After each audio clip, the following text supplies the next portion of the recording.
मसी आज अघि आमेन भन्दा पनि सानो आमेन आइरहेको थियो कि ठुलो आमेन कहाँ गएछ भने कति मान्छेको नाम आमेन हुन्छ होइन। हाम्रो सुभाष थापा दाईको छोराको नाम पनि आमेन छ। अनि ठुलो आमेन चाहिँ कता गयो थाहा छैन, सानो आमेन आइरहेको थियो, छरिएको आमेन आइरहेको थियो। हामी यस्तो गर्छौँ उसो गर्छौँ यहाँ हुन्छौँ होइन। आमेन भन्नु भएको थियो संसारको दुई चार ठाउँबाट आमेन आइरहेको थियो। आमेन भन्ने आएकै थिएन क्या, आमेन भन्ने आएकै थिएन क्या, आउनु पऱ्यो नि आमेन।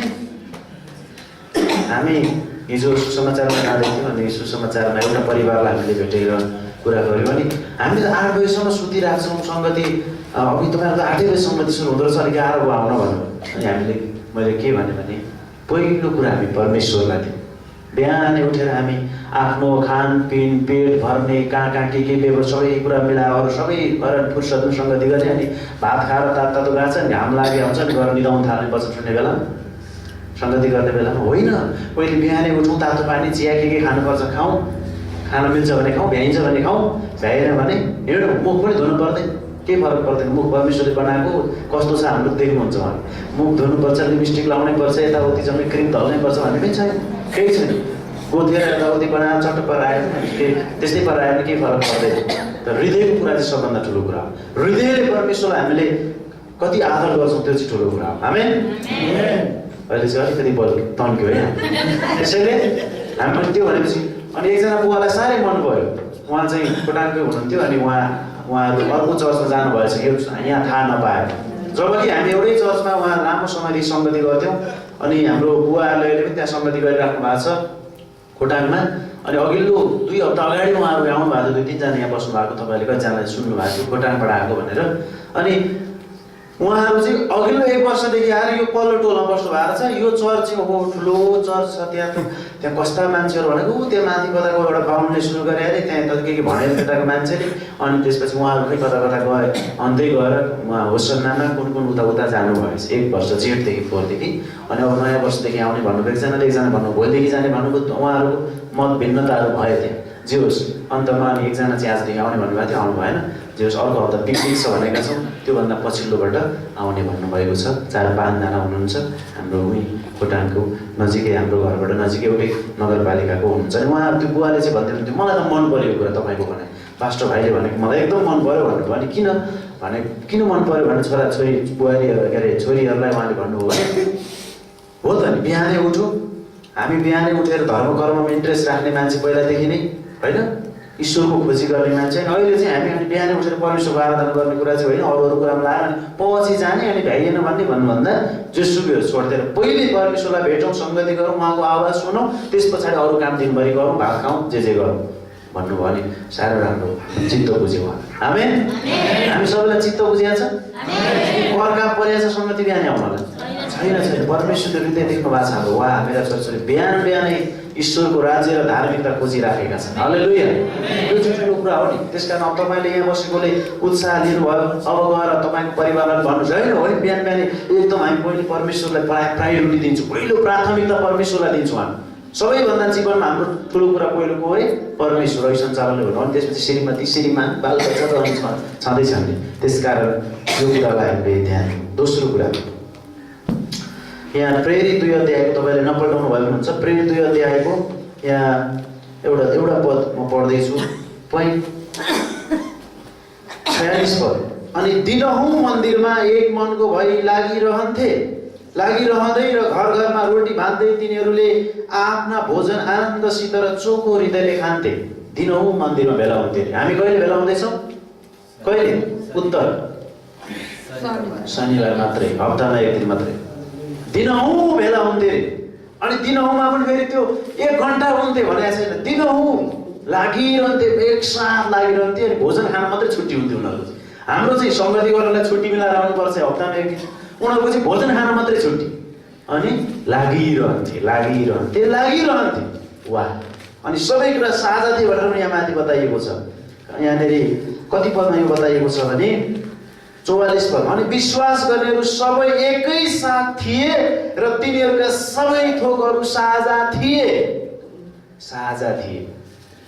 अहिले चाहिँ हाम्रो सबैको आफ्नो आफ्नै छ, आफ्नो आफ्नो भण्डार छ, छुट्टै भण्डार छ आफ्नो, अनि त्यो भण्डारबाट मात्रै हामी कति दिने, कति नदिने, कति आफू चलाउने, कति परमेश्वरको लागि गर्ने भनेर हामी विचार गरिराखेका हुन्छौँ।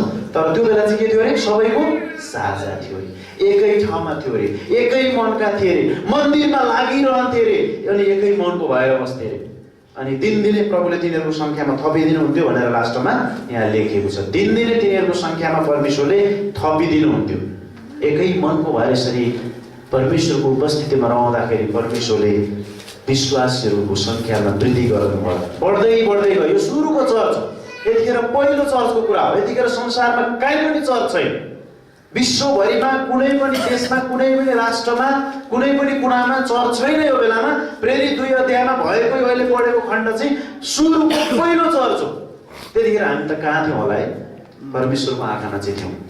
तर हामी धरतीमा आउने कुरा कल्पनै गर्न सकिँदैन। यो 2000 वर्ष अगाडिको कुरा हो। त्यसकारण त्यो खालको चर्च थियो सुरुमा।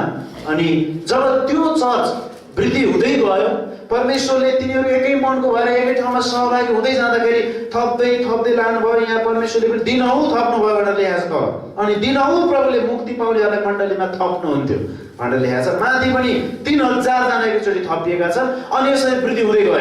र आज तपाईँ र म 2000 वर्ष पछाडि आएर विश्वमा भएका अहिले करोडौँ चर्च छन्। अहिले करोडभन्दा माथि चर्च छन् विश्वमा। र करोडवटा चर्चको एउटा सदस्य तपाईँ र म पनि भएका छौँ। एउटा चर्च हो। आमेन। तर सबै चर्च येशू ख्रीष्टको चर्च। सबै हामी येशू ख्रीष्टका शरीरका अङ्गहरू। हामी एउटै शरीरमा गाभिएका छौँ। प्रेरित र अगमवक्ताहरूको जगमा येशू ख्रीष्ट कुनै ढुङ्गो हुनुहुन्छ र हामी इँटाहरू हौँ। यो घर बनिनुलाई इँटाहरू त्यस्तै हामी भएका छौँ। र प्रभुलाई धन्यवाद। मैले यो वचन आज किन पढेँ भने अब म सूचनामा अलिकति हाइलाइट गर्न चाहन्छु। एकै मनका हुन्थे अरे, सबै कुरा साझा थिए अरे। त्यसकारण 3 वर्ष अगाडिदेखि पिकनिक गर्ने भन्ने कुरा चलेको थियो। पिकनिक गर्ने भन्ने कुरा चलेको थियो। पिकनिकमा चाहिँ अब सबैजना गइन्छ, रमाइलो एकै ठाउँमा आफ्नै परिवार जस्तो हुन्छ, अनुभव हुन्छ होइन, त्यहाँ सङ्गति हुन्छ, सबै कुरा भनेका थियो। 3 वर्ष पछाडि बल्ल बल्ल बल्ल बल्ल डेट फिक्स भयो। आउने हप्ता अब फिक्स भएको छ है। टुङ्गो लागेको छ, मिति पुगेको छ। अब मिति पुगेपछि के हुन्छ, जन्मिन्छ होइन। अब जन्मिने बेला भएको भएर अब आउने हप्ता चाहिँ शनिबार सङ्गति यहाँ हुँदैन। आज नआउनु भएकोहरूलाई पनि हामीले फोन गरेर भन्नुपर्छ। आउनेहरूले ध्यान दिएर सुन्नुहोस्, आउने हप्ता यहाँ सङ्गति हुँदैन, पेक्सोलामा सङ्गति हुँदैन, 5-6वटा चर्चमा सङ्गति हुँदैन। र सिन्धुपाल्चोकमा अस्ति भर्खर फेरि एउटा चर्च आउने आजैबाट सुरु भएको छ। अनि त्यहाँको पनि 10-15 जना आउँदै हुनुहुन्छ। दोलालघाट भन्ने ठाउँमा हामी बिहान 7 बजी यहाँ उठेर सबैजना यहाँ भेला हौँ। सदा चाहिँ 8 साढे 8मा आइपुग्थ्यौँ भने अब चाहिँ 7 बजी यहाँ 7 बजी यहाँ बस आउँछ। 6:30 बजे ब्रह्मखेलमा जान्छ त्यो बस। 7 बजे यहाँ आउँछ। 7:30मा पेप्सीबाट हामी अन्तिम हिँड्छौँ। किनभने जाम हुने भएको कारणले। अनि हामी 7:30मा त्यहाँबाट हिँड्यौँ भने हामी 9 बजी 9:30 बजी ढिलोमा 10 बजी हामी दोलाघाट पुग्छौँ। र त्यहाँ खाजा खाएर सङ्गति सुरु हुन्छ, सबै कार्यक्रम हुन्छ। त्यस पछाडि खाना 1 बजी खाएर हामी फेरि फर्किन्छौँ। 5वटा बसहरू छन्। अनि 5वटा बसमा 3टा बस पेप्सी खोलामा बस्ने छन्। अनि एउटा बस ब्रह्मखेलबाट यहाँ आएर जानेछ, एउटा बस काँक्राबारी र साङ्गाकोलाई लिएर उताबाट जानेछ। त्यसैले ध्यान दिनु होला है यो कुरा। तपाईँलाई यहाँ आउनुपर्छ भन्ने पनि छैन। तपाईँलाई पाएर यहाँ परेन भने जस्तै काँडागाडी एरियाबाट आउनु भने उतै पेप्सी खोलामा जान पनि सक्नुहुन्छ, या त्यही बाटोमा फोन गरेर त्यहाँ बस्न पनि सक्नुहुन्छ। तर भरिसक नछुटौँ कोही पनि। 7 बजी भनेपछि 7 बजी। अनि आज बिहान म 4 बजी उठेको थिएँ। अनि 5 बजे मेरो श्रीमती पनि उठेको थिइन्। अनि उनले भन्दा यतिखेर उठ्यो भने त भइहाल्छ नि है, सधैँ त्यो पिकनिकलाई पनि गाह्रो हुँदैन नि। 6 बजी उठ्यो भने पुग्छ भन्दैन मैले। हामीलाई त 6 बजी, तर अलिक टाढाबाट आउनु हुनेलाई सायद 5 बजी उठ्न जरुरी छ। सधैँ उठ्नुपर्ने है, एक दिन उठ्ने त हो। त्यसकारण शुक्रबार बेलुकै तपाईँले छिटो सुतेर आउने शनिबार चाहिँ तपाईँ 7 बजे चर्चमा आइपुग्नुहोस्, गाडी छुट्ला। पहिलो कुरो कोही पनि नछुटौँ, सबै एकै मनको भएर यो वचन पढेको कारणै थियो। दोस्रो कुरा के त भने जानलाई र आउनलाई सिङ्गल भाडा हिसाब गऱ्यो भने पनि झन्डै 300 पर्ने रहेछ होइन। 300 पर्ने रहेछ। तर हामीले बस रिजर्भ गरेका छौँ। एउटा बसलाई 10,000 भनेको छ, तर दिनभरिको लागि। तर हामीले मिलाएर 8,500 भनेर कुरा भएको छ। त्यसो हुँदाखेरि त्यो एउटा बसलाई के अरे जाने आउने गर्दा 250 रुपियाँ पर्दो छ एकजना मान्छेको। जान र आउनु 250 पर्दो रहेछ। 250 चाहिँ खाजा र खानाको लागि है। पुलाउ, मासु, अनि त्यो जे आइटम हुन्छ हुनेछ, अन्डा चनाहरू हुनेछ बिहान खाजा। त्यस कारणले गर्दा 250 खानालाई 250 भाडा बस रिजर्भ हामीले गरेर जाने। कसैले पिकनिकको लागि भने बजेट छुट्याएको छैन। हामी सबैले खर्च मिलेर गर्ने भएको कारण अघि 500 भन्नु पनि उहाँले 500 ठुलोलाई 250 गाडी भाडा वर्षमा एकचोटि अब जाउँ पिकनिक भन्ने हिसाबमा हो अनि 250 खानालाई त्यस चिया पनि हुन्छ दिउँसो त्यसो भएर यो कुरा ठुलोको लागि अनि सानोको लागि चाहिँ 300 रुपियाँ 150 रुपियाँ मानिने उसको गाडी भाडा 150 उसलाई खाना भन्ने यस्तो भएर यो कुरा छ तपाईले आज पैसा पनि र मेरो परिवारको यति जना भन्नै पर्छ किनभने आज दिउँसो नि हामीले न बस पो थप्नु पर्ने हो कि भन्ने भइरहेछ 500 जना पुग्छ भन्ने कुरा भइरहेछ 400 पनि हुन्छ भन्ने छ 300 भन्दा हुँदैन सबै गरेर भन्ने पनि भइरहेछ अनि कति हो त त्यसो भए बसलाई भन्नु पर्यो सबै गरेर त्यसमा आजै अहिले हामी बसेर छलफल गर्नेछौँ तपाईहरूले मेरो परिवारको टोटल यति जना है भनेर तपाईँले गर्नुपर्ने हुन्छ अनि हामी टोटल कतिजना भन्नु त मुलपानीबाट जस्तो कर्मकेबाट अघिल्लो हप्ता 25 जना हाम्रो 15-20 जना विश्वासी 5 जना जति हाम्रो नयाँहरू पनि जाने पिकनिकमा रमाइलो हुन्छ भनेर भन्नुभयो 25 जना भनेर भन्यो हाम्रो चाहिँ कति हो 50 हो कि 60 हो 40 भन्ने भएको छैन आज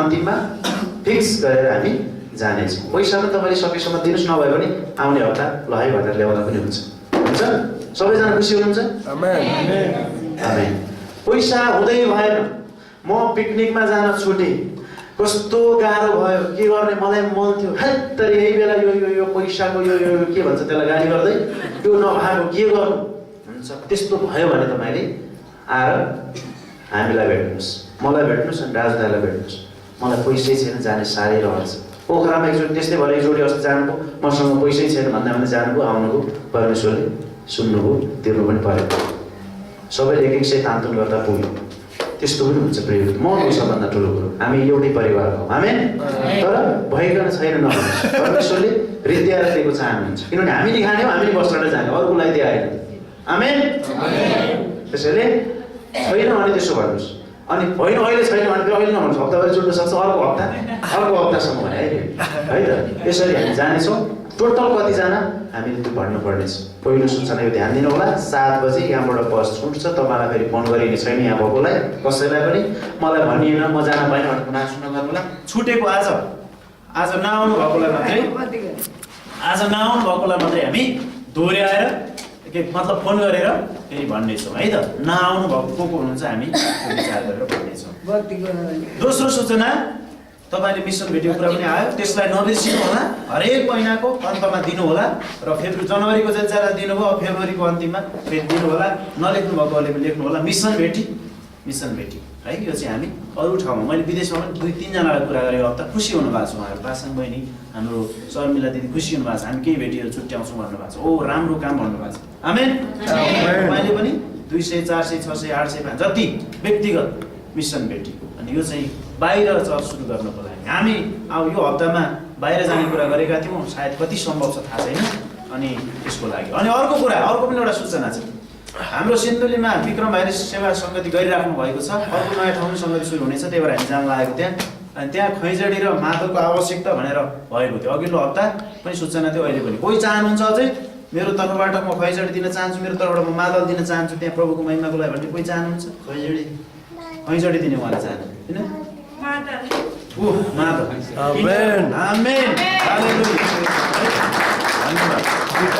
परमेश्वरले उहाँलाई आशिष दिनुभएको छ एउटा मादल एउटा खैजडी उहाँहरूले ल्याइदिनुहुनेछ हामी जाँदाखेरि लिएर जानेछौँ उहाँहरूलाई तपाईँको नाम सहित उहाँले धन्यवाद दिनुहुनेछ प्रभुको महिमाको लागि त्यहाँ बज्नेछ आमेन अर्को सूचना कतिजना कस्तो बच्चा हो फेरि यो 300 लाग्ने भन्नु होइन 5 वर्ष मुनिकोलाई पर्दैन 5 वर्ष मुनिकोलाई पर्दैन 5 वर्षदेखि 10 वर्षकोलाई 300 10 वर्षदेखि माथिको त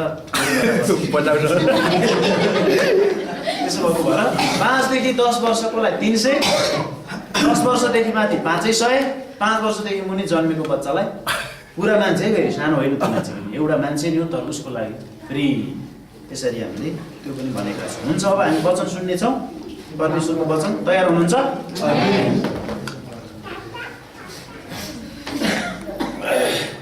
अमीर बुवा बिरामी हुनुहुन्थ्यो अनि उहाँ धेरै गाह्रो भएको छ सबैले प्रार्थना गरिदिनु होला आज आउन सक्नु भएको छ अघिल्लो हप्ता सक्नु भएन हामी कति रोगी बिरामीहरू यहाँ हुनुहुन्छ अनि हाम्रो किरण दाइ पनि धेरै समयपछि यहाँ सङ्गतिमा आउनु भएको छ अब मैले भनेको छु उहाँलाई नजानुस् भनेर हुन्छ भन्नुभएको छ सिन्धुपाल्चोक काममा जानुभयो सङ्गति गर्न पाइएन टाढा हो भनेर हुन्छ भन्नुभएको छ कति हाम्रो शान्ति बहिनीहरू आज यात्रामा आउँदै हुनुहुन्छ पश्चिमबाट अनि हाम्रो रामकुमार भाइको छोरी बिरामी भएर राति आउन सक्नु भएको छैन अनि कति परिवारले जानकारी गराउनु भएको छ कतिजना जानकारी हुनुहुन्न अनि उहाँहरू सबैको लागि पनि हामी प्रार्थना गर्नेछौँ र अब चाहिँ हामी वचन सुन्नेछौँ हाम्रो टेकबहादुर होइन तपाईँहरूले मैले कतिजनालाई भने पनि के अरे टेकबहादुर मगरज्यू पनि बिरामी भएर काममा जानुभएको थियो अनि के अरे उहीँ रहनुभयो हाम्रो राजकुमार दिदी जानुभयो श्रीमानलाई लिएर आउनुभयो अनि अहिले अलिकति ठिक हुँदैछ अनि परमेश्वरले प्रार्थनाको जवाब सुन्नु भएको छ सानो नानीहरू पनि बिरामी थिए प्रभुले छुनुभयो निको पार्नुभयो त्यसको लागि हामी धन्यवाद दिन्छौँ। अब हामी परमेश्वरको वचन सुन्नेछौँ। त्योभन्दा अगाडि अघिल्लो हप्ता हामीले के विषयमा वचन सुनेका थियौँ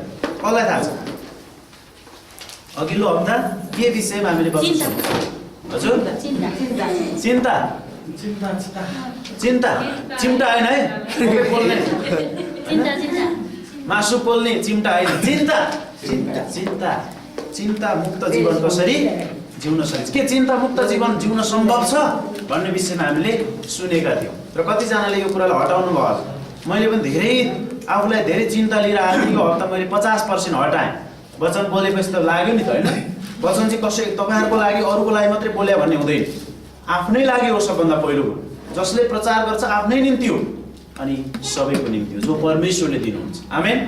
यसै कारणले मैले चाहिँ 50% चिन्तालाई दिमागबाट हटाइदिएँ 50% अझै बाँकी छ। तपाईँको कति पर्सेन्ट बाँकी छ मलाई थाहा छैन घटाउँदै लानुहोस् र चिन्ता मुक्त जीवन हामी जिउनेछौँ चिन्ताले हामीलाई चितामा पुर्याउँछ भनेर हामीले सुनेका थियौँ। आज हामी के विषयमा सुन्दैछौँ होला?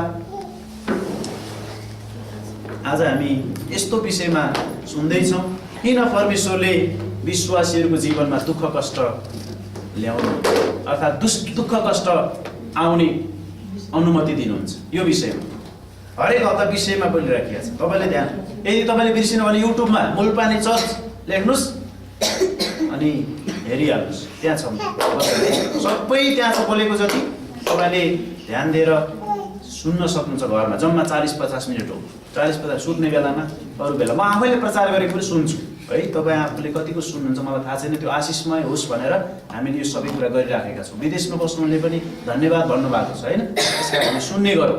मुल्पानी चर्च भन्ने बित्तिकै सरर जम्मै हप्ताको आउँछ सबै आउँछ। त्यसकारण तपाईँले त्यो विषय अन्तर्गत बोलेका वचनहरूलाई सुन्न सक्नुहुनेछ। अनि यहाँ चर्चमा आउनुभयो भने वाइफाई फ्री छ कतिजना तल आएर वचन सुन्न थालिहाल्नुहुन्छ।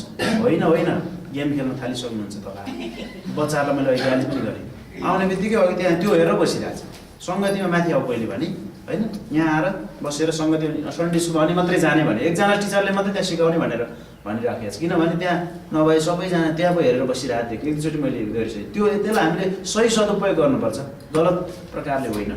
अरू बेलामा भए बेग्लै छ सङ्गतिको टाइममा चाहिँ सङ्गतिलाई पनि बढी हामीले ध्यान दिनुपर्दछ। आमेन। हुन्छ किन परमेश्वरले विश्वासीको जीवनमा दुःख कष्ट ल्याउनुहुन्छ अर्थात् दुःख कष्टलाई अनुमति दिनुहुन्छ त भन्ने शीर्षकमा आज हामी वचन सुन्न गइरहेका छौँ। पहिलो कुरो ध्यान दिनु 7वटा कुरा बताउँछु आज 7वटा बुँदा म बताउनेछु किन परमेश्वरले विश्वासीको जीवनमा दुःख कष्ट ल्याउनुहुन्छ अर्थात् दुःख कष्ट आउने अनुमति दिनुहुन्छ भन्ने विषयमा 7वटा बुँदा म तपाईँहरूको बिचमा बोल्दैछु। पहिलो चाहिँ आफ्नै कारणले तपाईँ र मेरो आफ्नै कारणले दुःख कष्ट आउँदछ परमेश्वरको कारणले होइन आफ्नै कारणले। हामीले पाप गरेको कारणले परमेश्वरले पापलाई घृणा गर्नुहुन्छ त्यो थाहा होस् र पापबाट कायर होस् भनेर दुःख कष्ट आउने अनुमति दिनुहुन्छ। हाम्रो आफ्नै कारणले गर्दा हामी दुःख भोगिरहेका हुन्छौँ। हाम्रो आफ्नै कारणले गर्दा दुःखलाई निम्ताइरहेका हुन्छौँ। के हो दुःख भनेको? धेरै प्रकारको दुःख छ। दुःखको यो वर्गीकरण गर्दाखेरि सबै खाले दुःख परमेश्वरले हामीलाई आउन दिनुहुन्न। त्यस्ता केही दुःखहरू छन् जसलाई हामी आफै निम्त्याउँदछौँ भन्ने कुरा छ। त्यसैले विश्वासीको जीवनमा किन दुःख कष्ट आउँछ र परमेश्वरले दुःख कष्टको अनुमति दिनुहुन्छ भन्दा पहिलो चाहिँ हामी आफ्नै कारणले दुःख। याकुब 1:13 र 14 हामी पढ्न सक्छौँ। याकुब 1:13-14 मा यसरी लेखेको छ। आज म यो कुराहरूलाई धेरै लामो व्याख्या नगरिकन सरर जाने विचार गर्दैछु। 5-5 मिनट गयो भने 7-5-35 हुन्छ है तर अलिक घटाउनु पर्ला जस्तो छ। याकुब 1:13 र 14 पदमा हामीले पढ्यौँ भनेदेखि हामीले यहाँ देख्न सक्छौँ कि यसरी लेखेको छ परीक्षामा पर्दा कुनै मानिसले पनि म परमेश्वरद्वारा परीक्षामा परे भनी नभनोस् किनकि खराब कुराहरूद्वारा परमेश्वरको परीक्षा हुन सक्दैन न त उहाँ आफैले कुनै मानिसलाई परीक्षा गर्नुहुन्छ।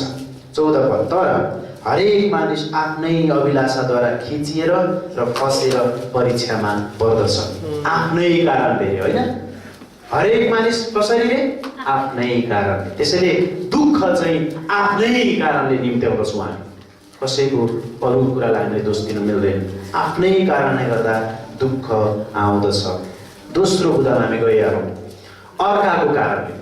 कहिलेकाहीँ दुःख यस्तो हुन्छ आफ्नो कारणले मात्र होइन, अर्काको कारण, अर्काको सभामा गइदिनाले, चोरले मान्छेसँग सङ्गत गरेको कारणले गर्दा, फटा बोल्ने मानिसको कारण सङ्गत गरेको कारणले गर्दा। किनभने हाम्रा त्यस्तो खाले समुदायमा, त्यस्तो खाले समाजमा तपाईँहरू म बसेका हुन सक्छौँ र बसेको सक्छौँ होइन छौँ। अनि हामी कहिलेकाहीँ उनीहरूलाई सहायता गर्ने बाहनामा हामी उनीहरूसँग सङ्गत गरेर हिँड्ने क्रममा हामी अर्काको कारणले गर्दा हामी दुःख भोग्दछौँ होइन।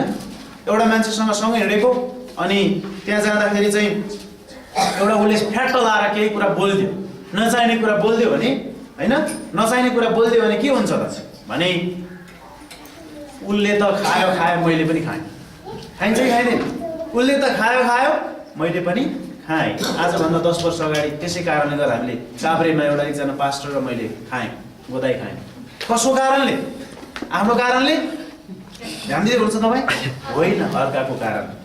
आफ्नो कारणले होइन, अर्काको कारणले। पहिलो आफ्नै कारणले हामी दुःख निम्त्याउँदछौँ, लोभिएर परीक्षामा पर्दछौँ, खराब अभिलाषाहरू आउँदछन्। दोस्रो अर्काको कारणले गर्दा अर्काले काम बिगार्छ अनि आफू पनि खाइन्छ।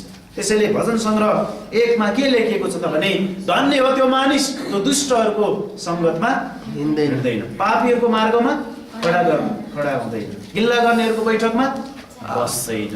त्यसैले त्यो मानिस धन्य हो, त्यस्तोहरूकोबाट जोगिएर रहन्छ। त्यसैले अर्काको सङ्गतले गर्दा, अर्कासँग हिँडेको कारणले गर्दा तपाईँहरूमा धेरैचोटि तपाईँहरू मेरो जीवनमा दुःख र कष्ट आउने गर्दछ। हामी पापमा फस्दछौँ, परमेश्वर र मलाई नै त्यसले असर गर्दछ। अर्काको कारणले गर्दा परमेश्वर र म आफैलाई पनि असर गर्दछ। जस्तै चुरोट म खान्न, तर चुरोट खाने साथीको सङ्गत गर्दा के हुन्छ? मलाई पनि असर गर्छ। त्यो पनि उदाहरण ल्याउन सकिन्छ। अर्को साथीको कारणले, अर्को परिवारको कारणले, अर्को सदस्यको कारणले गर्दा मेरो जीवनमा दुःख आउँदछ, मलाई असर गर्दछ अनि समस्या आउँदछ। मानिलिउँ परिवारमा एउटाले चुरोट खाइदिन्छ, त्यो कारणले गर्दा परिवारमै के हुन्छ? क्यान्सर आउने सम्भावना हुन्छ, फोक्सो बिग्रिने कुराहरू आउँदछ भने जस्तै हो यो उदाहरणको निम्ति। त्यसैले पहिलो कुरा आफ्नो कारणले, दोस्रो कुरा अर्काको कारणले गर्दा। अब तेस्रोमा हामी गइहाल्यौँ, 7वटा बुदा भन्दैछु मैले। तेस्रोमा हामी गइहालौँ आदम र हव्वाको कारणले हाम्रो जीवनमा दुःख आउँदछ। आदम र हव्वाको कारणले गर्दा हामीले दुःख कष्ट भोगिरहनु परेको छ अहिले पनि। आदम र हव्वाले के गरे? परमेश्वरले नगर्नु भनेको कुरा अनज्ञाकारी भए, जसको कारणले गर्दा तपाईँ र म पनि त्यसको फल अर्थात् त्यसको परिणाम केही हद हामीले पनि भोग्नु परिराखेको पर्दछ। अनि आदम र हव्वाको कारणले गर्दा चाहिँ के भयो त भन्दा संसारलाई, सारा पृथ्वीलाई असर पर्न गएको कुरा हामी देख्न सक्छौँ। सुनामी आएको कुराहरू हामी देख्न सक्दछौँ होइन, अन्य कुराहरू भएको हामी देख्न सक्छौँ, भ्रष्टाचार भएको कुराहरू देख्न सक्दछौँ, भुइँचालो आएको देख्न सक्दछौँ। किन? संसारमा सिउँडीहरू उम्रे, नराम्रो कुराहरू भए, सबै कुरा आदम र हव्वाको कारणले गर्दा भएको हो। नभए सुन्दर पृथ्वी परमेश्वरले सृष्टि गर्नुभएको थियो, तर आदम र हव्वाको कारणले गर्दा सबै प्रकृति नै दूषित भयो। त्यसैले आदम र हव्वाको कारणले गर्दा भन्ने चिज छ। अनि मानिसहरू दिनौँ खराब बन्दै गइरहेका छन्। आदम र हव्वाको स्वभाव छ हामीमा पनि छ, सबै मानिसमा पनि छ। अनि खराब बन्दै गइराखेका पनि छन्, बन्दै आए, बन्दै गइराखेका छन्। यी सब आदमको स्वाभाविक पाप सर्दै आएकोले गर्दा हो। रोमी 8 अध्यायको हामी अलिकति खण्डलाई हेरौँ न। आदम र हव्वाको कारणले गर्दा के भयो भन्ने बारेमा अलिकति यहाँ कुरा छ। रोमी 8 अध्यायको 19 पददेखि हामी पढ्नेछौँ। रोमी 8 अध्यायको 19 पददेखि यसरी लेखिएको छ। आज म तपाईँलाई विशेष पढ्न दिनुभन्दा पनि बढी मै पढ्दैछु। रोमी 8 अध्यायको 19 पददेखि यसरी लेखिएको छ, किनकि सृष्टिको तीव्र आशाले पनि परमेश्वरका पुत्रको प्रकट भुवाईलाई पर्खिरहेको छ। किनकि सृष्टि व्यर्थताको अधीनतामा राखिएको छ, आफ्नै इच्छाले होइन तर उहाँको इच्छाले, जसले त्यसलाई अधीनतामा राख्नु भएको छ यस आशामा। किनभने सृष्टि आफैले पनि विनाशको बन्धनबाट छुटकारा पाएर परमेश्वरका सन्तानको महिमापूर्ण स्वतन्त्रताभित्र प्रवेश गर्नेछ। 22 पद अन्तिम पद, किनकि हामी जान्दछौँ अहिलेसम्म पनि सारा सृष्टि एकसाथ ऐया आथा गरिरहेको र प्रसुति वेदनामा तडपिरहेको छ। पृथ्वी कामिरहेको छ, ऐया आथा गरिरहेको छ। कसको कारणले? आदम र हव्वाको कारणले, विशेष आदमको कारणले गर्दा। यसो हेर्दा हब्बाले फल खाए किन आदमलाई दोष दिएको भने जस्तो लाग्छ। होइन आदमलाई आज्ञा दिएको थियो। हब्बालाई आदमलाई सबै कुरा बनाएर आज्ञा दिएको थियो पहिला नगर्नु भनेर। हब्बा त्यतिखेर थिएन, तर पछि हब्बाले जुन फसिन र फसाउन खोज्दा आदम जोगिनु पर्यो। हस् भन्दै उल्ला फसिहाल्यो। त्यसैले गर्दाखेरि आदमको कारणले गर्दा अनि प्लस हब्बाको कारणले गर्दाखेरि चाहिँ पृथ्वी दूषित भएको छ। अय्या र आत्था भनेर परमेश्वरको पुत्रको अब दोस्रो आगमनको अझै उसले यो पृथ्वीले प्रतीक्षा गरिरहेको छ। जब प्रभु येशू ख्रीष्ट आउनुहुन्छ दोस्रो आगमनमा 1000 वर्ष पृथ्वीमा बस्नुहुन्छ अनि पृथ्वीको अन्तिम न्याय हुनेछ सबै मानिसको। त्यस पछाडि नयाँ स्वर्ग र नयाँ पृथ्वी हुनेछ अनि मात्र यो अय्या आत्था सिद्धिनेछ, अनि मात्र अय्या आत्था सिद्धिने। त्यसै कारणले गर्दा पृथ्वी नै दूषित हुने काम एउटा होइन। बच्चा प्रसुति वेदना भनेको छ। यहाँ एउटा बच्चा जन्मने आमाले आया आत्था अय्या गाह्रो भयो भने जस्तै भइरहेछ पृथ्वीलाई। कसको कारण? आदम र हब्बाको कारण। त्यसैले हामीले तीनटा कुरालाई याद गरौँ कि आफ्नो कारणले, अरूको कारणले, आदम र हब्बाको कारणले हाम्रो जीवनमा दुःख कष्ट आइराखेको छ, अर्थात् दुःख कष्ट भोगिराखेका छौँ। चौथो कुरा छ येशूले दुःख भोग्नुभयो र थोरै चाहिँ हामीले पनि त्यसको केही अनुभव गरौँ होइन। केही अनुभव गरौँ भनेर पनि हाम्रो जीवनमा दुःख कष्टहरू आउँदछन्। हाम्रो जीवनमा दुःख कष्टहरू प्रभु येशू हाम्रो प्रभुले यो संसारमा आएर दुःख कष्ट भोग्नुभयो। त्यस कारणले हामी पनि उहाँको शरीरको एउटा भाग भएको कारणले गर्दा केही समय केही दुःख कष्टबाट भएर उहाँले जान दिनुहुन्छ। किनभने जसले गर्दा हामीलाई प्रभु येशूले भोग्नुभएको दुःखको कष्टको थोरै भए पनि हामी पनि विचार गर्न सक्छौँ। मलाई त के भएको छ, प्रभुलाई कति गाह्रो भयो होला है भन्न सक्छौँ हामी। जब दुःख कष्टै भएन भने हामी के हो दुःख कष्ट थाहै हुँदैन हामीलाई। त्यसै कारणले गर्दा हामी प्रभु येशूले दुःख भोग्नु भएको थोरै अनुभव गर्नको निम्ति गरौँ यिनीहरूले भनेर पनि हाम्रो जीवनमा दुःख कष्ट। फिलिपी 3:10 के लेखिएको छ हामी एकचोटि पढौँ। तपाईँले मैले भन्दा अगाडि पाउनुभयो भने फिलिपी 3:10 पढ्न सक्नुहुन्छ। फिलिपी 3:10 मैले चाहिँ पाइसकेँ र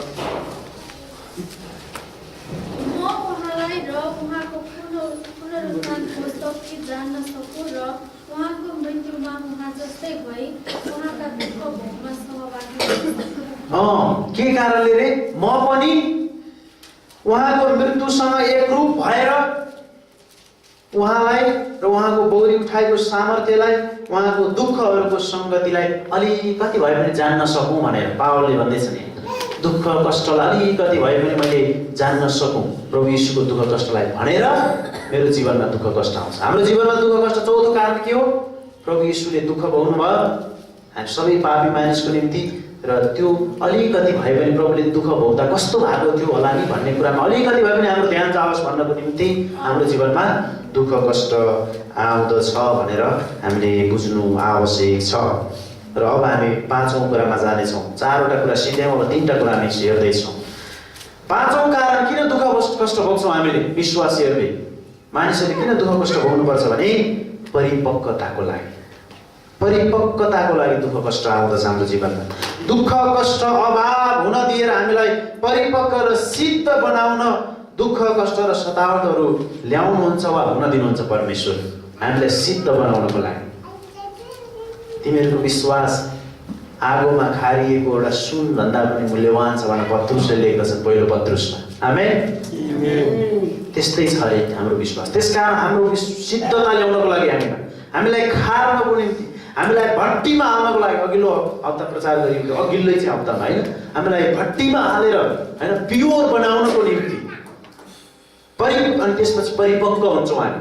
त्यसको निम्ति परमेश्वरले हामीलाई दुःख कष्ट आउन दिनुहुन्छ। हामीलाई बलियो बनाउनको लागि पहिलो पत्रुस 5:10 हामीलाई बलियो बनाउनको लागि उहाँले दुःख कष्टहरू आउन दिनुहुन्छ हामीलाई बलियो। अनि प्रकाश 2:10 पनि तिमीहरूलाई सधैँ कष्ट हुँदैन, फेरि विश्वासीको जीवनमा सधैँ कष्ट हुन्छ भनेर कहिले पनि नसोचौँ। हामीले केही समय हामीलाई कष्टबाट भए यसरी जान दिनुहुन्छ किनकि हामीलाई परिपक्व बनाउनको निम्ति। प्रकाश 2:10 के लेखेको छ? तिमीहरूलाई 10 दिन कष्ट होला तर अन्त्यसम्म स्थिर रहनु तिमीहरूले जीवनको मुकुट पाउनेछौ। आमेन।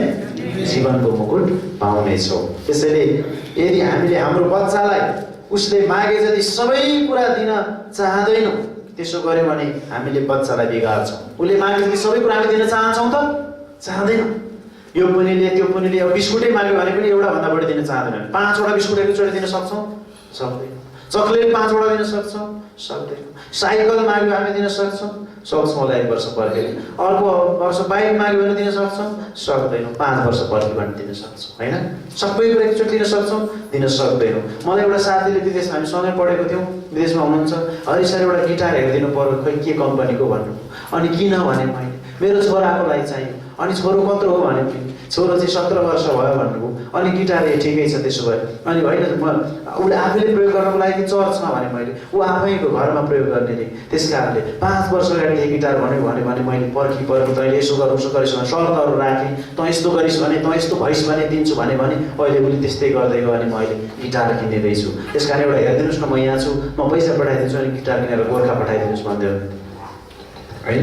त्यसैले हामीले हाम्रो बच्चाहरूले जे मागे पनि हामी दिन सक्दैनौँ। परमेश्वरले यही गर्नुहुन्छ। हामीले भने जति सबै कुरा उहाँले दिनुहुन्छ भन्ने छैन हामीलाई, तर हामीलाई बिस्तारै बिस्तारै ती कुराहरू जे कुराको आवश्यकता हो त्यो कुरा उहाँले हामीलाई दिनुहुन्छ। त्यसैले दुःख कष्ट समस्याहरू भएर हामीलाई जान दिनुहुन्छ उहाँले। किन? हामीलाई खार्नुहुन्छ, हामीलाई परिपक्व बनाउन, हामीलाई सिद्ध बनाउनको लागि। आमेन। 6औं कुरा हेरौँ हामी। अरू कष्टमा परेकालाई सान्त्वना दिनको लागि दुःख कष्ट ल्याउनुहुन्छ। अरू कष्टमा परेका, दुःखमा परेकाहरूलाई सान्त्वना दिनको लागि तपाईँ र मलाई उहाँले दुःख कष्ट ल्याउनुहुन्छ। हामीले भोग्यौँ भने हामी अरूलाई पनि भन्न सक्छौँ मलाई पनि परेको थियो। मलाई नै परेको छैन कसरी भन्नु? अर्काको खुट्टो भाँचिएको छ, कस्तो हुन्छ साँच्चै खुट्टो भाँचिएको भन्नुपर्छ हामीले, होइन? मलाई भाँचेको छ, मलाई पनि यस्तो भएको थियो, थाहा छ, यति दिनसम्म यस्तो भएको थियो, अनि यहाँबाट यसो गरेँ, यस्तो उपचार गरेँ, यो खाएँ, चिप्ले किरा त कति कुरै नगरौँ, सबै कुरा भनेपछि अर्को मान्छेलाई ओहो चिप्ले किरा, ए हो, ए सिस्नोको पात, ए हो, ए मह, ए हो, यो घरेलु उपचारहरू हाम्रो। अनि त्यहाँबाट अरू के हो, होइन? अनि ल ठिक छ, ओहो धन्यवाद तपाईँले यस्तो मलाई दबाई औषधि भनिदिनु भयो। किन भनिदिनु भयो? मेरो पनि भाँचिएको थियो, ढाड भाँचिएको थियो, कर्म भाँचिएको थियो, खुट्टो। अनि यसरी हामीले कष्ट भोगेर हाम्रो जीवनमा उहाँले किन कष्ट हुन दिनुहुन्छ त भन्दा हामीले हाम्रो कष्टद्वारा अरू दुःख कष्टमा परेकालाई सान्त्वना दिन सकोस् यो व्यक्तिले भनेर उहाँले हाम्रो जीवनमा, विश्वासीको जीवनमा दुःख कष्ट ल्याउनुहुन्छ। 6औं कुरा चाहिँ एकजना बहिनी नयाँ बस्तीमा बस्नुहुन्थ्यो। आजभन्दा 7-8 वर्ष अगाडि मैले भेटेको उहाँलाई एउटा चर्चमा। अनि उहाँको विवाह गरेको 13 वर्ष भयो, बच्चा भएन। अनि बल्ल 13 वर्ष पछाडि एउटा बच्चा भयो।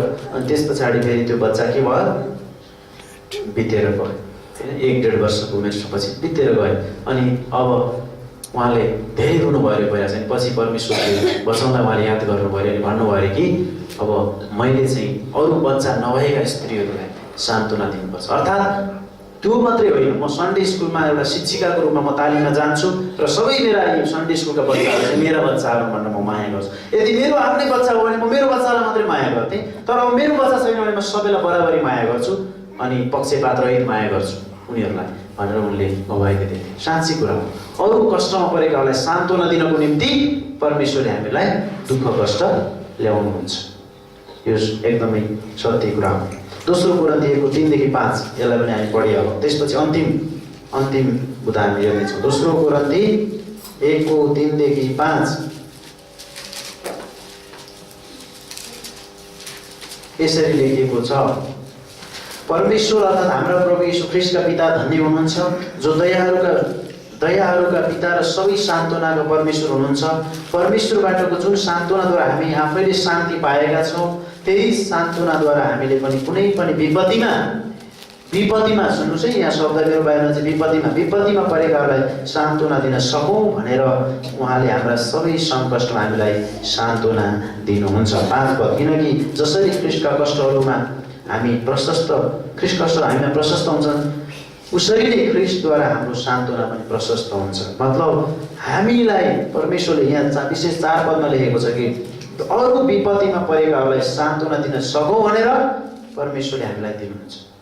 सङ्कष्टहरू, दुःखहरू हाम्रो जीवनमा ल्याउनुहुन्छ, किनभने त्यो दुःख कष्ट हामीले काटेका छौँ, त्यसबाट हामीले शान्ति पाएका छौँ। अब त्यही शान्तिले ती कष्टमा परेकाहरूलाई हामी सान्त्वना दिन सकौँ भनेर परमेश्वरले हाम्रो जीवनमा यो कुरा हुन दिनुहुन्छ। यदि हामीले दुःख कष्ट भोग्दा परमेश्वरबाट सान्त्वना पाउँछौँ भने हामीले पनि अरू मान्छेको दुःख कष्टमा सान्त्वना दिन पक्कै सक्छौँ। यसैले अरूलाई सान्त्वना दिन हामीलाई उहाँबाट दुःख कष्ट आउँछ र हामी त्यसलाई स्वीकार्छौँ, किनकि हामीले हाम्रो खुट्टा दुखेको अनुभव हामीसँग छ भने हामीले अर्कोलाई खुट्टा दुखेको पनि हामी बुझ्न सक्छौँ होइन। यस्तै भयो होला भनेर त दुखेको छैन भने स्वाङ पारे हो कि ठिक पारे हो कि भन्न चाहन्छ।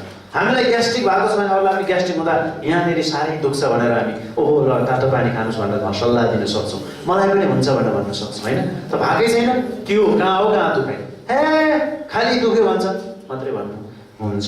अन्तिम कुरा परमेश्वरको महिमा गर्नको निम्ति उहाँले दुःख कष्ट ल्याउनुहुन्छ। आमेन।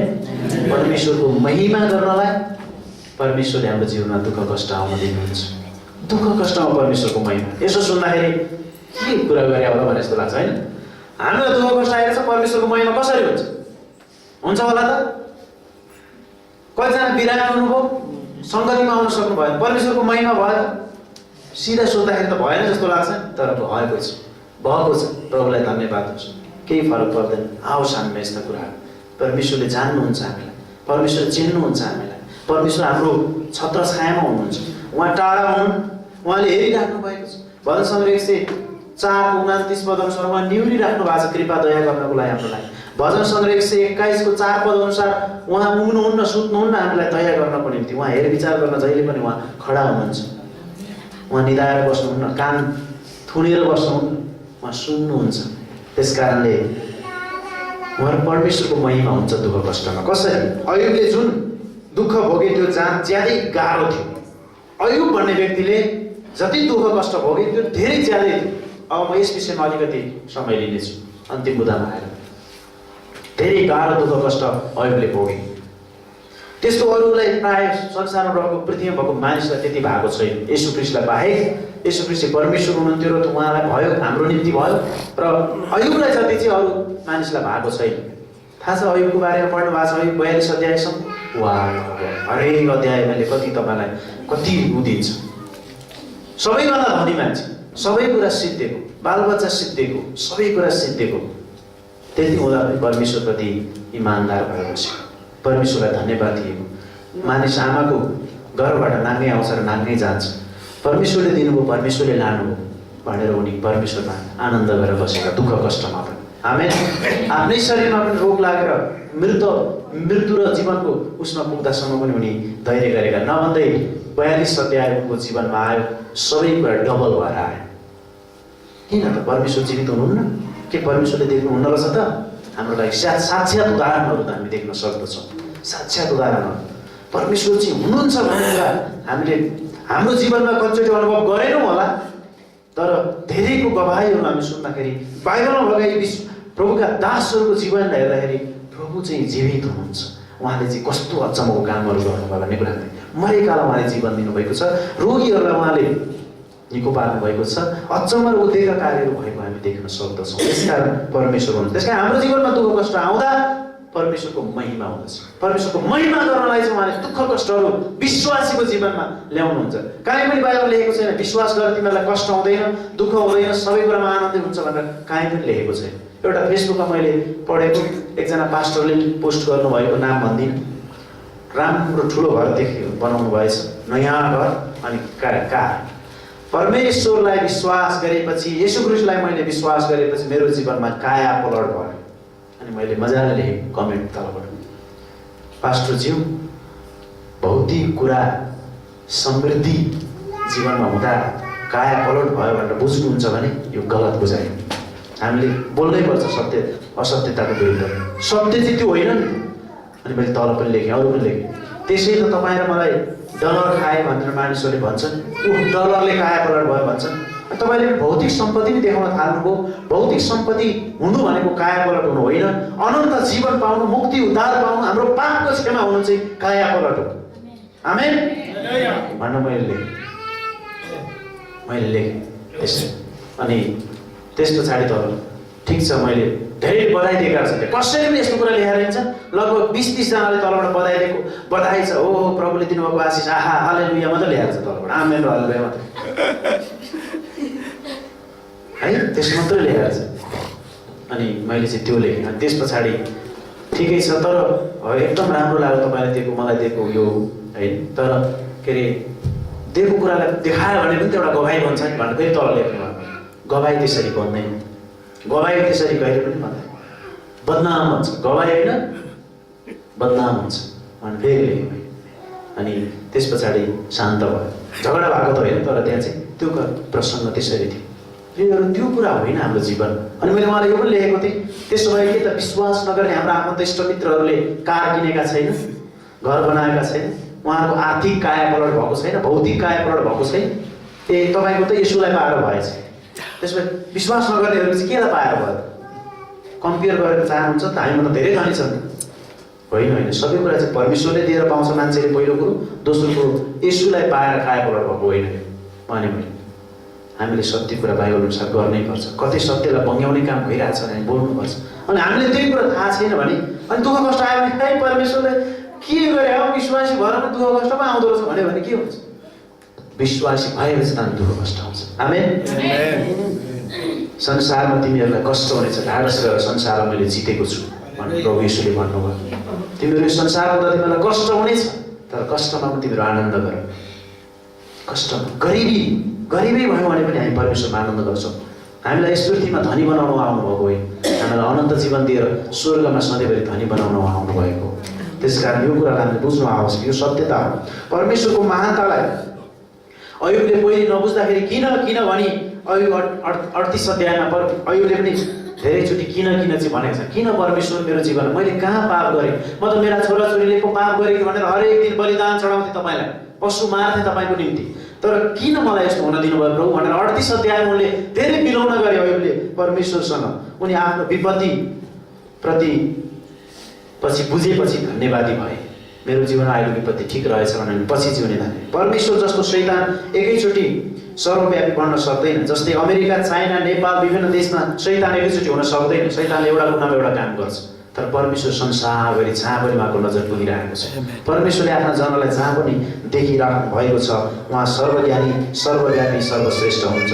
शैतानले जहिले पनि निरुत्साहित बनाउने, डर देखाउने र आशाविहीन बनाउने कुरा मात्रै बोल्दछ र लगाउँदछ, तर परमेश्वरबाट शान्ति, उत्साह, निडर र आशा दिलाउने कुरा मात्रै आउँदछन्। मसँग भएका सबै कुरा मैले गुमाएँ भने पनि त्यो मेरै कुरा भनी दिनभरि रोएर केही पनि हुँदैन।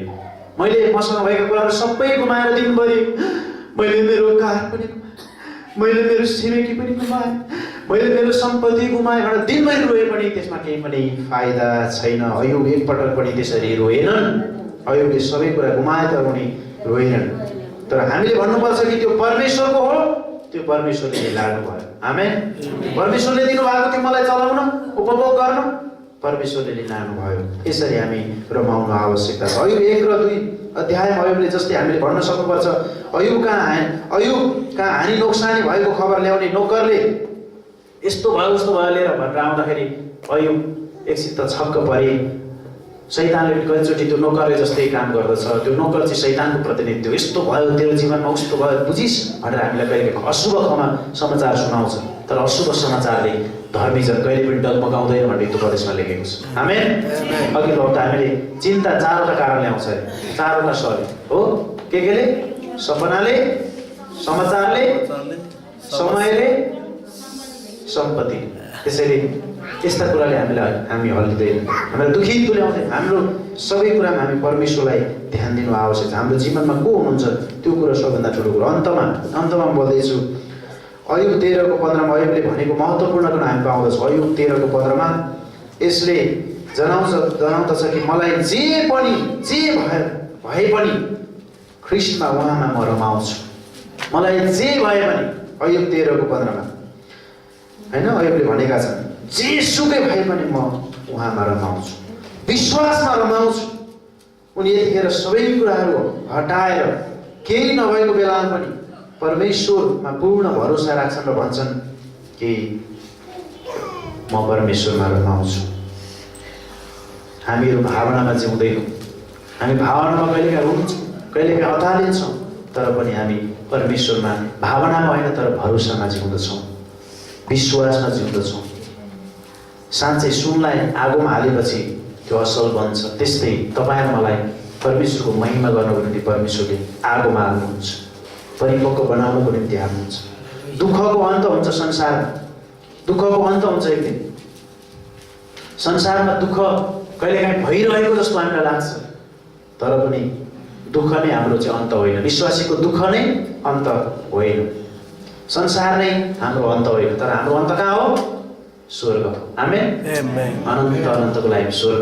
त्यसकारण संसार नै हाम्रो अन्त हो भने जस्तो लाग्छ कहिलेकाहीँ। बर्बाद त्यो संसारमा जन्मिने मध्ये सबैभन्दा अभागी म भने जस्तो लाग्छ हामीलाई, थुक्क भन्ने जस्तो पनि लाग्छ कहिलेकाहीँ। होइन होइन, सबभन्दा के अरे भाग्यमानी मान्छे तपाईँहरू संसारमा छ। त्यसकारण संसार नै हाम्रो अन्त होइन, दुःख नै हाम्रो अन्त होइन। हाम्रो अन्त चाहिँ येशू ख्रीष्टमा छ, परमेश्वरमा छ, स्वर्गमा छ। हाम्रो नागरिकता स्वर्गमा छ। हामी कहिले पनि डराउँदैनौँ। एउटा चित्रकार, अन्तिममा एउटा चित्रकारले चित्र बनाइरहन्थ्यो, चित्र बनाइरहन्थ्यो। चित्र बनाउनेको उसको नाम प्रचलित थियो, एकदमै एकदमै प्रचलित। थाहा छ त्यो एउटा मोनालिसा भन्ने एउटा चित्र तपाईँलाई कतिजनालाई थाहा छ? त्यो चित्र कति अरब डलरमा बिक्री भएर एउटा चित्र त्यत्रो डलरमा बिक्री हुँदो रहेछ, कति अरब डलरमा। भनेपछि कस्तो चित्र बनाउने मान्छेहरू छन् संसार। भनेपछि एउटा चित्रकार चित्र बनाउँथ्यो, अन्तिममा ऊ केही पनि गर्न सक्ने अवस्थामा, प्यारालाइज जस्तो अवस्थामा पुगेछ, केही पनि गर्न सक्ने अवस्थामा पुगेछ, तैपनि उसको के हो? उसको काम के हो? उसको पेसा के हो?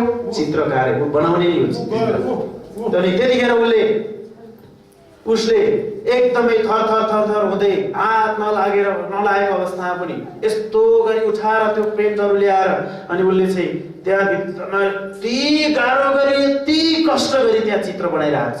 अनि उसको साथी आएर त्यो देखेछ अरे, होइन तिमीले यो के गर्यो? यत्रो जीवनमा तिमीले यति धेरै चित्रहरू बनायो, तिमी प्रचलित छौ, तर यो घडीमा यो यस्तो गाह्रो अवस्थामा यति दुःख छ तिमीलाई, तिमी आफ्नो खाना खान सक्दैनौ, अरूले खुवाइदिनु पर्छ, तिमीलाई यति गाह्रो छ, अनि यस्तो अवस्थामा तिमी किन यो जबरजस्ती मरिहत्ते प्रकारले त्यो चित्र कोरिराखेका छौ? साथी भनेर सोधेछ आयो। उसले के भन्छ थाहा छ? दुःख त बितेर जान्छ, तर सुन्दरता सदैव रहिरहन्छ। आमेन। दुःख बितेर जान्छ, तिमीले मेरो दुःख नभन, यो दुःख बितेर जान्छ, म मरेर जान्छु, तर सुन्दरता सदैव रहिरहन्छ। मैले बनाएको कुरा रहिरहन्छ सदैव। आमेन। विश्वासीको जीवनमा चाहिँ दुःख र कष्टहरू भएर हामी जान दिनुहुन्छ परमेश्वर, तर परमेश्वर हामी सदैव धन्यवाद दिन सक्नुपर्छ। हाम्रो जीवनको सुन्दरता त्यहाँ छ, स्वर्गमा छ, यीशु ख्रीष्टमा छ। यो चाहिँ सबैभन्दा ठुलो। पावलले के भन्छ? दोस्रो तिमोथी 1:12मा पावलले एउटा कुरो भन्छ, त्यो कुरालाई हेरौँ अनि हामी यो पदसँगै आमेन भन्ने छौँ। दोस्रो तिमोथी 1:12मा पावलले के भनेका छन् भने, यही कारणले म पनि यी दुःखहरू भोग्छु। यही कारणले। यतिखेर पावल अन्तिम अवस्थामा छ। फिलिपीको पुस्तकले हेर्दा पावल जेलमा छ। जेलमा हुँदा पनि प्रभुमा सधैँ आनन्द गर भन्छन्, अनि दुःखमा पनि आनन्द गर्छ भन्छन् पावलले। अनि यहाँ दोस्रो तिमोथी 1:12मा तिमोथीलाई अन्तिम पत्र लेख्दै गर्दाखेरि जीवनको मृत्यु र दोषान्तमा हुँदाखेरि उनी पावल के भन्दैछन् भने, यही कारणले म पनि दुःखहरू भोग्छु, तरै पनि म लजाएको छैन ख्रीष्टमा। दुःख भोग्यो भने ला के भन्ला, मलाई क्रिस्चियन भएर यस्तो दुःख पायो, लाउन पाएन, खान पाएन, मान्छेको अगाडि बेइज्जत भयो भनेर भन्लान् भन्ने उसलाई पेज छैन। यतिखेर उनले के भन्छन्? म लजाएको छैन, म दुःख भोग्छु, किनकि जसलाई मैले विश्वास गरेको छु म जान्दछु। आमेन। जसलाई मैले विश्वास गरेको छु म जान्दछु। उहाँ र त्यस दिनसम्मको जुन कुरा मैले उहाँलाई सुम्पेको छु, जीवन मैले उहाँलाई सुम्पेको छु, त्यसको रखवाली गर्नलाई उहाँ सामर्थ्य हुनुहुन्छ भनी मलाई निश्चय थाहा छ। आमेन। मलाई त्यसकारण मेरो जीवन उहाँमा छ, जीवनको सुन्दरता त्यही हो। त्यसैले हामी दुःख कष्टबाट 7वटा कुराबाट, आफ्नो कारणले गर्दा, अरूको कारणले गर्दा, आदम र हव्वाको कारणले गर्दा, अरूको कारणले गर्दा येशू ख्रीष्टको दुःख कष्टको अनुभव गर्न सकौँ भनेर, अनि परिपक्वताको निम्ति, अरू कष्टमा परेकालाई सान्त्वना दिनको निम्ति र परमेश्वरको महिमा गर्नको निम्ति विश्वासीलाई दुःख कष्ट भएर जान परमेश्वरले दिनुहुन्छ। दुःख कष्टमा हामी रमाएर परमेश्वरको महिमा गर्न सक्छौँ। इन्डियामा एउटा मिसनरीको 2 जना छोरा, एउटा छोरी अनि बाबुआमा अस्ट्रेलियाबाट आउनुभएको उडिसा भन्ने ठाउँमा। अनि उडिसामा चाहिँ ती 2 भाइ छोराहरू चाहिँ गइरहेको कारमा चाहिँ त्यहाँका उग्रवादी धार्मिक मानिसहरूले बम पड्काइदिएर 2 छोराहरू मरे। एउटा छोरी र बाबुआमा मात्रै बाँकी रह्यो। त्यस पछाडि त्यहाँ धेरै मिडियाहरूले त्यो खबरहरू सुनाए यस्तो घटना भयो भनेर सबैजना त्यहाँ भेला भयो। उनीहरूको दाह संस्कार गर्ने बेलामा 2टा छोराको दाह संस्कार गर्ने बेलामा आमाले के भनिन् भने उनी रोइन्, परमेश्वरले मेरो छोराहरूलाई यो ठाउँमा ल्याएर लानुभयो, यस जीवनको सुन्दरता त्यहाँ छ, म कहिले पनि दुखित हुन्न अनि म सधैँभरि परमेश्वरको प्रशंसा गर्छु, किनभने परमेश्वरले हामीलाई यो ठाउँमा ल्याउनु भयो। अब यो ठाउँमा परमेश्वरको राज्य झन् बढेर जानेछ अनि मेरो छोराहरू यसरी गए भनेर म कसैलाई पनि म दोष पनि दिन्न। आजकै दिनबाट मेरो छोराहरूलाई जसले यो बम पड्काएर यो कारमा आगो लगाएर मार्यो उनीहरूलाई म क्षमा दिन चाहन्छु। त्यो सभामा हजारौँ सभामा आमाले मम्मीले त्यसो भने त्यसै दिनमा करिब 500 भन्दा बढी मानिसहरूले यीशु ख्रीष्टको नाममा घोडा टेके हैन। 2जना मान्छे त आफ्ना छोराहरू त स्वर्गमा गए, केही छैन, जे पाएर मार्यो, तर त्यहाँ रोएर हे भनेर त्यहाँ कारबाही गर भन्दै गएको भए के हुन्थ्यो? झगडा बढेर जान्थ्यो। तर पनि आफ्नो छोराहरू